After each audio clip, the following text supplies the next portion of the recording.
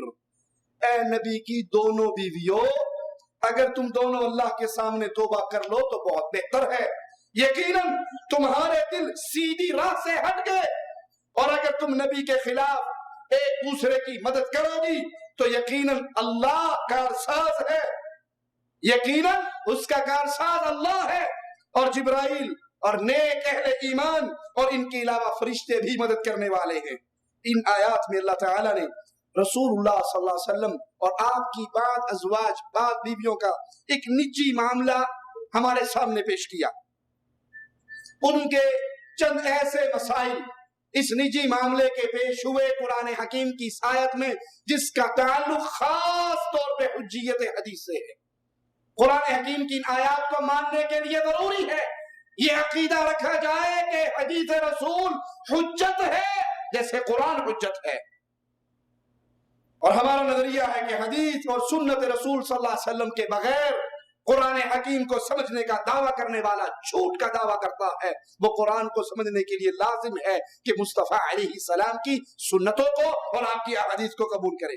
آئیے اب ان آیات جو ہم نے آپ کے سامنے تلاوت کی، اس میں بیان ہونے والے مسائل پر نظر دوڑائیں۔ سب سے پہلے اللہ فرماتا ہے نبی جس چیز کو اللہ نے آپ پہ حلال کیا آپ نے اس کو اپنے اوپر کیوں حرام کیا؟ پہلا سوال، وہ کون سی چیز تھی جس کو رسول اللہ صلی اللہ علیہ وسلم نے اپنے اوپر حرام کیا؟ یہ ڈیٹیل تو حدیث میں ہے، یہ تفصیل، یہ ڈیٹیل حدیث میں ہے۔ ہمارا سوال ہے چکرالویوں سے، منکرین حدیث سے، غامدیوں سے، عقل پرستوں سے، پرویزیوں سے۔ قرآن میں مالک فرماتا ہے نبی جو ہم نے آپ پر حلال کیا آپ نے اس کو اپنے اوپر کیوں حرام کیا؟ وہ کون سی چیز تھی جس کو مصطفیٰ نے اپنی ذات پہ حرام کیا؟ جواب قرآن کی آیت سے دیجئے۔ قیامت کا سورج طلوع ہو سکتا ہے، کوئی منکر حدیث قرآن کی آیت سے جواب نہیں دے سکتا۔ پھر وہ کون سی چیز ہے جس کو اللہ کے نبی نے اپنے اوپر حرام کیا؟ قرآن مجید خاموش ہے، حدیث بول کر بتا رہی ہے۔ اور جب نبی نے اپنی بعض بیویوں سے راز کی ایک بات کہی، قرآن کہہ رہا ہے جب نبی نے بعض بیویوں سے راز کی ایک بات کہی تو وہ راز کی کون سی بات تھی جو نبی نے بیویوں سے کہی؟ دلیل قرآن سے دے دو۔ قرآن کی کس آیت میں ہے کہ نبی نے راز کی فلاں بات اپنی فلاں زوجہ محترمہ سے کہی، اور اس بیوی کا نام کیا تھا؟ جواب قرآن کی آیت سے دیجئے۔ حدیث کو آپ نہیں مانتے، قرآن مجید اس بارے میں خاموش ہے، اور حدیث رسول صلی اللہ علیہ وسلم ان دونوں باتوں کا جواب موجود ہے۔ ماننا پڑے گا، جیسے قرآن رب کی وحی ہے، حدیث بھی رب کی طرف سے وحی ہے اپنے حبیب پر۔ تیسرا سوال، بس جب اس بیوی نے راز کی بات کو آگے بیان کر دیا، جس زوجہ محترمہ کے پاس رسول اللہ صلی اللہ علیہ وسلم نے راز والی بات کہی تھی، اس نے آگے کس بیوی کو بیان کیا؟ اس کا نام کیا ہے؟ قرآن بتا رہا ہے کہ نبی کس بیوی نے بات آگے کر دی، کس کو کی؟ قرآن کی کون سی آیت میں اس بیوی کا نام موجود ہے جس کو اس بیوی نے بتائی؟ قرآن مجید اس سوال کا بھی جواب پیش نہیں کرتا، اور پھر اللہ تعالی نے اپنے نبی کو اس پر آگاہ کر دیا۔ اللہ تعالیٰ نے جب اپنے نبی کو آگاہ کیا کہ آپ کا راز لیک آؤٹ ہو چکا ہے، آپ نے جس بیوی کو کہا تھا میری یہ بات آگے کسی کو بیان نہ کرنا، اس نے بیان کر دی۔ قرآن بتا رہا ہے نبی آپ کا راز اوپن ہو گیا، جس بیوی کو آپ نے منع کیا تھا وہ منع نہیں ہوئی، اس نے آگے بیان کر دی۔ وہ ڈیٹیل قرآن کی کون سی آیت میں ہے کہ اے نبی آپ کا راز لیک آؤٹ ہو گیا؟ اس بیوی نے فلاں بیوی کو بتا دیا، اس بیوی کا یہ نام ہے اور راز آپ کا یہ تھا، اور یہ راز اب اوپن ہو گیا، یہ تفصیل قرآن کی کون سی آیت میں ہے؟ اس آگاہی پر مشتمل کوئی آیت قرآن حکیم کے اندر موجود نہیں، بلکہ یہ ساری تفصیل ہمیں ملے گی تو حدیث مصطفیٰ صلی اللہ علیہ وسلم سے۔ تو ثابت ہوا کہ اللہ اپنے حبیب پر صرف قرآن کی صورت میں وحی نازل نہیں کرتا تھا، کچھ اور باتیں بھی ہوتی تھی، کچھ اور بھی وحی کا ذریعہ تھا، کچھ اور بھی وحی آتی تھی، اور وہ وحی حدیث رسول کہلاتی ہے۔ قرآن حکیم کی آیت ہے ان تتوبا، اے نبی کی دونوں بیویوں اگر تم توبہ کر لو، قرآن کہہ رہا ہے اے نبی کی دونوں بیویوں اگر تم اللہ کی طرف توبہ کر لو تو تمہارے لیے بہتر ہے، تمہارے دل سیدھی راہ سے ہٹ چکے ہیں۔ سوال، قرآن نبی کی دو بیویوں سے خطاب کر رہا ہے، ان دو بیویوں کا نام کیا تھا؟ وہ کون سی بیوی تھی؟ قرآن کس سے خطاب کر رہا ہے؟ ایک قرآن کا طالب علم، قرآن کو سیکھنے والا، قرآن کو سمجھنے والا، قرآن کو پڑھنے والا، قرآن سے فائدہ اٹھانے والا ان سوالوں کا جواب کہاں سے لے گا؟ قرآن تو خاموش ہے ان سوالوں کے جواب میں، اور حدیث کا انکار آپ کر رہے ہیں۔ اب تیسرا دروازہ تو بتاؤ کہ ابو جہل کے دروازے میں جا کر پوچھا جائے گا کہ قرآن کی آیت کا معنی کیا ہے؟ یہ اسی کے در پہ جایا جائے گا جس کے بستر پہ قرآن اترا کرتا تھا، اور نام نامی اسم گرامی محمد رسول اللہ صلی اللہ علیہ وسلم۔ قرآن مجید اس بارے میں خاموش ہے، وہ کون سی چیز تھی جسے اللہ کے نبی نے اپنے اوپر حرام کر لیا؟ آئیے اسلام نام ہے قال اللہ و قال رسول کا۔ اللہ کے نبی فرماتے ہیں میں تمہیں دو چیزیں دے کر جا رہا ہوں، لن تضلوا ما تمسکتم بہما، تم گمراہ نہیں ہو سکتے جب تک ان دو کو تھامے رکھو گے، ایک رب کا کلام اور ایک محمد کا فرمان صلی اللہ علیہ وسلم۔ حدیث بتاتی ہے دو چیزوں کا تذکرہ حدیث میں ملتا ہے، شہد کو اپنے اوپر حرام کرنے کا واقعہ اور سیدہ ماریہ قبطیہ رضی اللہ تعالی عنہا کو اپنے اوپر حرام کرنے کا واقعہ۔ شہد کو اپنے اوپر حرام کرنے کے بارے میں پھر دو طرح کی احادیث ہیں۔ پہلی قسم کی روایات پہ غور کرتے ہیں، صحیح بخاری اور صحیح مسلم کے اندر ہے، رسول اللہ صلی اللہ علیہ وسلم سیدہ زینب کے گھر شہد نوش فرمایا کرتے تھے اور کافی دیر وہیں پہ ٹہرا کرتے تھے۔ سیدہ عائشہ رضی اللہ تعالی عنہا یہ روایت بیان فرماتی ہے، اللہ کے نبی سیدہ زینب کے گھر جاتے، شہد نوش فرماتے اور کافی دیر وہاں پہ ٹھہرتے۔ میں نے اور سیدہ حفصہ رضی اللہ تعالی عنہا ہم دونوں نے مل کر، دونوں سوکنوں نے مل کے پروگرام بنایا کہ اللہ کے نبی صلی اللہ علیہ وسلم، آپ کی عادت مبارکہ تھی کہ آپ عصر کے بعد تمام بیویوں کے گھر جایا کرتے تھے، تو ایک بیوی کو پتا تھا کہ شہد آپ کو پسند ہے، ایک بیوی پیش کرتی تھی، آپ شہد پینے کے لیے بیٹھ جاتے، باقی دونوں نے دیکھا کہ ہمیں ٹائم تھوڑا ملتا ہے، وہاں ٹائم زیادہ لگ رہا ہے، تو کوئی ایسی پلاننگ کریں کہ آپ وہاں پر نہ بیٹھے۔ تو کہنے لگی، پروگرام بنایا کہ جب آپ کے پاس اللہ کے نبی آئے تو، کیونکہ اللہ کے نبی صلی اللہ علیہ وسلم کو بو سے بہت نفرت تھی، بدبو سے بہت نفرت تھی، خوشبو والے میرے رسول صلی اللہ علیہ وسلم، جس کے پسینے کے اندر بھی خوشبو تھی، جن کے وجود کے اندر بھی خوشبو تھی، خوشبو سے محبت کرنے والے۔ اور آپ نے ایک حدیث میں خوشبو کی تعریف بھی کی اور اسے اپنی محبوب چیز قرار دیا، کہا جب آپ کے پاس آئیں تو کہنا کہ آپ کے منہ سے مغافیر، ایک خوشبو ہے، ایک جڑی بوٹی ہے، اس کی بو آ رہی ہے۔ تو انہوں نے تشریف لانے پر کہا، اللہ کے نبی مغافیر کھائی ہے آج آپ نے، اس کی سمیل آپ کے منہ مبارک سے آ رہی ہے۔ آپ نے کہا نہیں، میں نے تو ایسی کوئی چیز نہیں لی، ہاں زینب کے گھر میں شہد پیا تھا، اب میں یہ عزم کرتا ہوں کہ آئندہ وہ شہد نہیں پیوں گا، اور قسم بھی اٹھاتا ہوں کہ آئندہ شہد نہیں پیوں گا۔ اس وقت سورت تحریم کی یہ آیات رسول اللہ صلی اللہ علیہ وسلم پر نازل ہوئی، جب آپ نے قسم اٹھا کر کہا کہ آئندہ میں یہ اپنے اوپر حرام کرتا ہوں، آئندہ اس کو نہیں پیوں گا۔ اس موقع پر اللہ کے نبی صلی اللہ علیہ وسلم نے اپنے اوپر اس شہد کو حرام کیا، تو قرآن حکیم کی آیت نازل ہوئی۔ ان دو بیویوں سے مراد قرآن حکیم میں جو ہے ان تتوبا الی اللہ، ان دو بیویوں سے مراد سیدہ عائشہ اور سیدہ حفصہ رضی اللہ عنہما، ان سے مراد یہ دونوں ہیں۔ اور جو راز کی بات رسول اللہ صلی اللہ علیہ وسلم نے اپنی عورتوں سے، بعض عورتوں سے وہ راز کی بات بیان کی اور کہا کہ اس کو چھپا کے رکھیے، اس سے مراد یہی بات تھی کہ میں نے اس کے گھر میں شہد پیا تھا، آئندہ نہیں پیوں گا، لیکن تم کسی کو نہ بتانا۔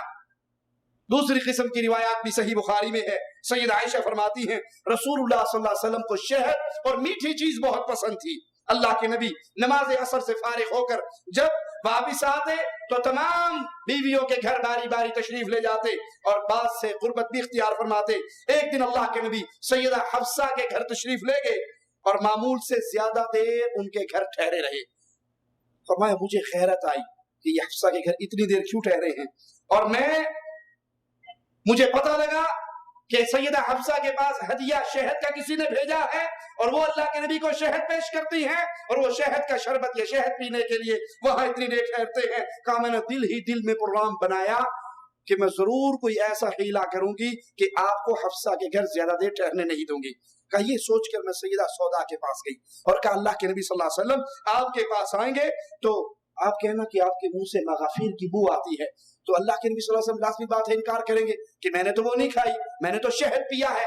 تو پھر آپ کہنا ہو سکتا ہے شہد کی مکھیاں جو درختوں پھولوں کا رس چوستی ہیں اس نے اس جڑی بوٹی کا رس چوسا ہو، اس طرح آپ کو بو سے نفرت ہے اور آپ آئندہ شہد نہیں پیئیں گے۔ اور شہد پلاتی حفصہ ہے، جب آپ شہد سے انکار کریں گے تو حفصہ کے گھر بھی اتنی دیر ٹھہریں گے جتنی دیر عام گھروں میں ٹھہرتے ہیں۔ انہوں نے اسی طرح پلاننگ کی اور اسی طرح کیا۔ سیدہ سودا رضی اللہ تعالیٰ عنہ فرماتی ہیں اللہ کی قسم ہم نے اپنا مقصد حاصل کر لیا۔ اب یہاں پر ماجرا ایک ہے کہ سیدہ حفصہ کے گھر ٹھہرے اور دوسری حدیث میں کیا ہے سیدہ زینب کے گھر میں اللہ کے نبی صلی اللہ علیہ وسلم ٹھہرے۔ ان دونوں روایات کے اوپر بحث کرتے ہوئے حافظ ابن حجر رحمہ اللہ فتح الباری کے اندر لکھتے ہیں ممکن ہے کہ شہد پینے اور اس کو اپنے اوپر حرام کرنے کا واقعہ ایک سے زیادہ بار رونما ہوا ہو، ایک سے زیادہ بار رونما ہوا۔ اور جو سیدہ سودا کا اور حضرت عائشہ کی پلاننگ تھی حضرت حفصہ کے گھر بیٹھ کر، وہاں حدیث کے لفظ ہے کہ میں آئندہ یہ نہیں پیوں گا، میں یہ آئندہ نہیں پیوں گا، بس اتنا جملہ ہے۔ اور جو ماجرا ہوا حضرت زینب کے گھر میں، وہاں اللہ کے نبی نے قسم کھا کر کہا اللہ کی قسم میں آج کے بعد شہد نہیں پیوں گا۔ جہاں اللہ کے نبی نے قسم کھا کر کہا اس کے ذکر پر پھر قرآن حکیم کی یہ آیات نازل ہوئی۔